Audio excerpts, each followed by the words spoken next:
it's interesting to hear him talk about how it was his bad decision and processing that, taking responsibility for that. But also, as you pointed out, the punishment doesn't suit the crime, right? 40 years, Spoon's been incarcerated, right? No possibility of parole. Yeah, and I don't know if this is relevant because I'm going to talk about myself, but I feel like from my experience as a human, it is so hard to own your mistakes when equal or even more monstrous mistakes are being perpetrated against you. Right. It is so hard when you know how biased the system is, how inhumane, how you are also the victim of an ongoing crime in America called mass incarceration, called racism, to own your own crime and your own mistakes, because it's to do that without having it be reciprocated is a especially monumental thing to do. Yeah. No. So I think incarcerated people, largely to say to them, you have to own what you did, you have to apologize, you have to redeem yourself, when the whole society does not do that in turn, right. it's an interesting thing to ask. Yeah. And that leads us to the idea of restorative justice. So that's a concept, a process that's been around for a long time. And I know this is part of your message and your mission with this project, with this record, is to raise awareness and raise the profile of restorative justice. Zoe, do you want to talk to us a little bit about that? Yeah, definitely. I think about it all the time. And I started thinking about it when I read Angela Davis's book, Are Prisons Obsolete? Because when I first visited the prison, I think I mentioned, before I visited the prison, I hadn't really thought about prison very much. But upon seeing the inside of one, it was instantly clear to me that they should not exist. But I didn't know the term prison abolition. I didn't know yet that there was a movement to end mass incarceration or incarceration at all. And so a few years into my volunteering at the prison, I read Are Prisons Obsolete? And at the end of the book, Angela goes into the alternatives, because obviously we can't just do away with our current system of addressing harm without having another way of addressing harm. We need to be addressing harm, because harm is a reality of being a human being.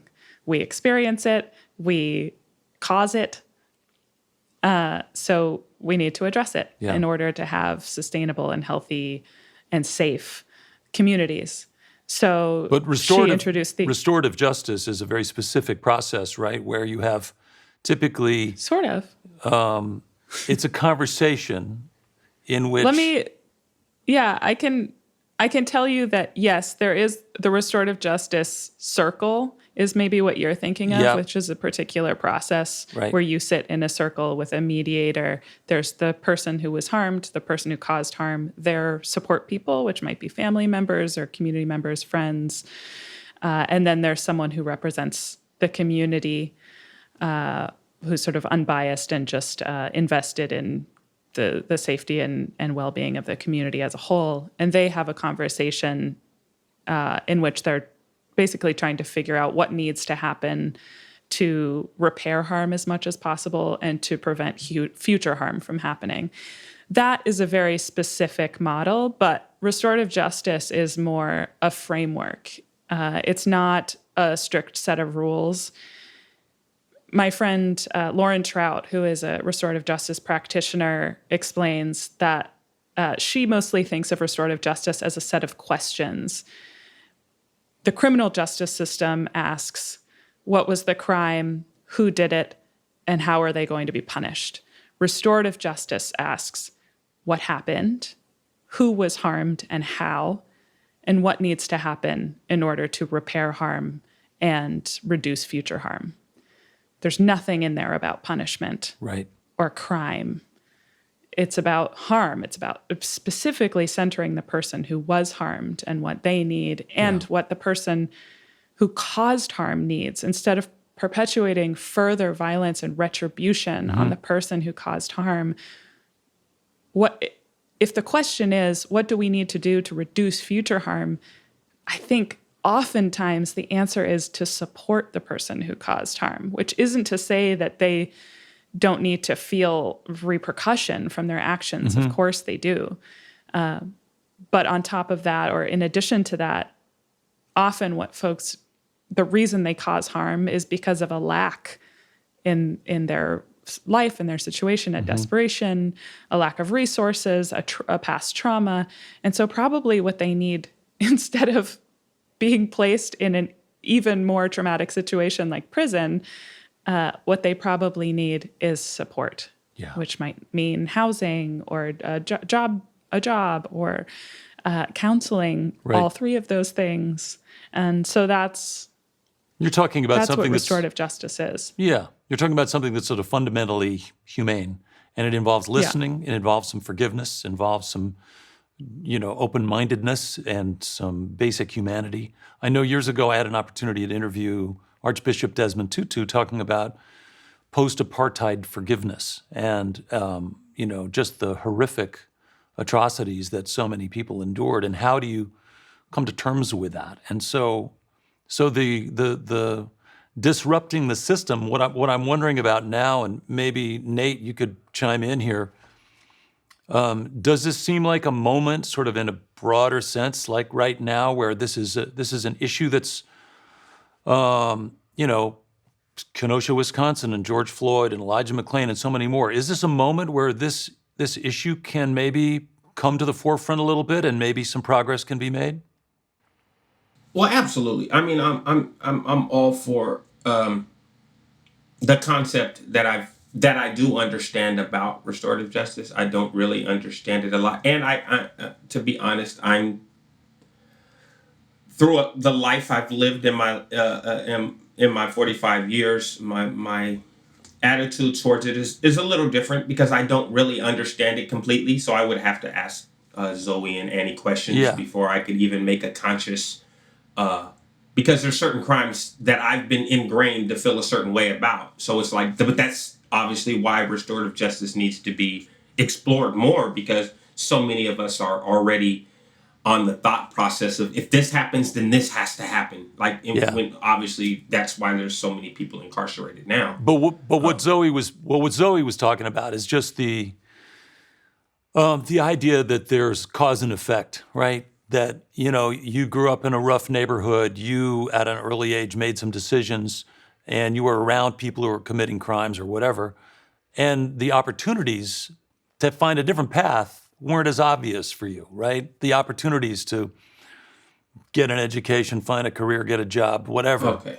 All right. And so I just... that became, I think I understand what you mean. That was definitely became a belief system. Yeah. Basically. So you're right. And then and we didn't know any better. We didn't have the role models showing us that a job or a certain way of living was the right way to live. And if we did, we're so outnumbered by the opposite. Right. That it didn't matter. Yeah. And I do believe that at this time in society, we have to, basically what you're saying is we need to change the psychosis of people who do think like that. Right. And you're absolutely 100% right. Not only do we need to change the psychosis of people who think that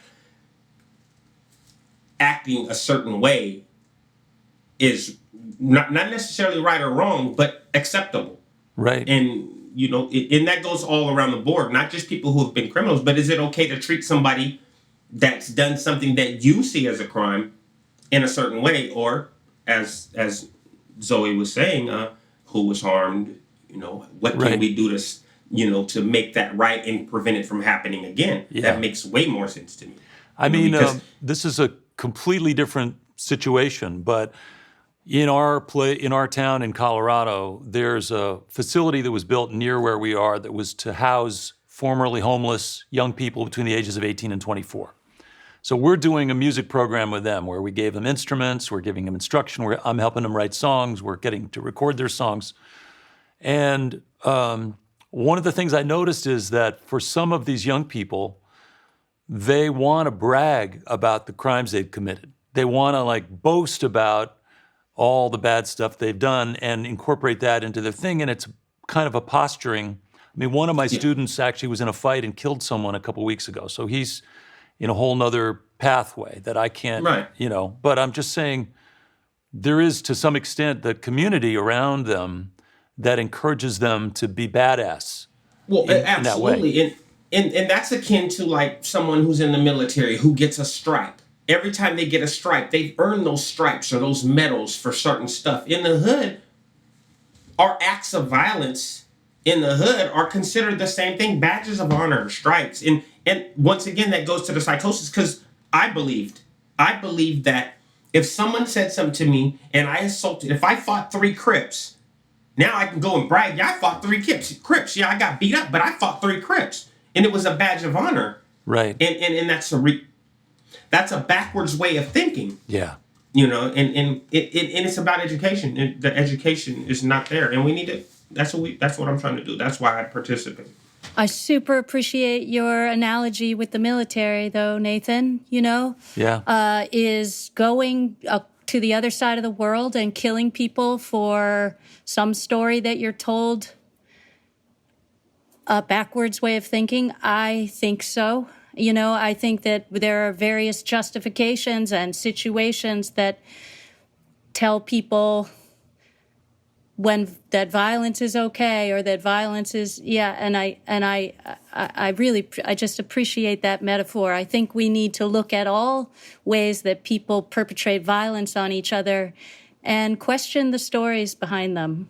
Yeah. Well, absolutely. I believe, not to go back and forth, I know you wanted to go certain people, but it's the same thing. I mean, don't get me wrong. I have family in the military. My son just joined the military. I'm not against the military, but they have the same belief system. I believe that what I was doing from my older homies, that I was just following orders. Just like the soldiers believe, they're just following orders. They don't, you know what I mean? It's just going along with what you believe is right.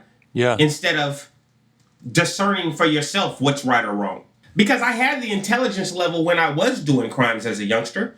I knew that what I was doing was not appropriate, but at the same time, all the higher ups from where I was around were like, that's what you go do, so go do it. Yeah. If he did that, go do that. Who was I to question authority? Who was I to question the status quo? You know what I mean? So sure. Yeah, So what we're talking about really is seizing this moment, using these stories, using these songs, using the heightened awareness about injustice and racism and sexism and assault and violence to try to achieve some kind of breakthrough, to try to achieve some kind of change, systemic change. And one of the songs on your project is actually called Breakthrough. And this is Abraham's vocal, right, on this one? Is that correct? Yeah. Oh, yes. So why don't we listen to that song and then we'll come back after that.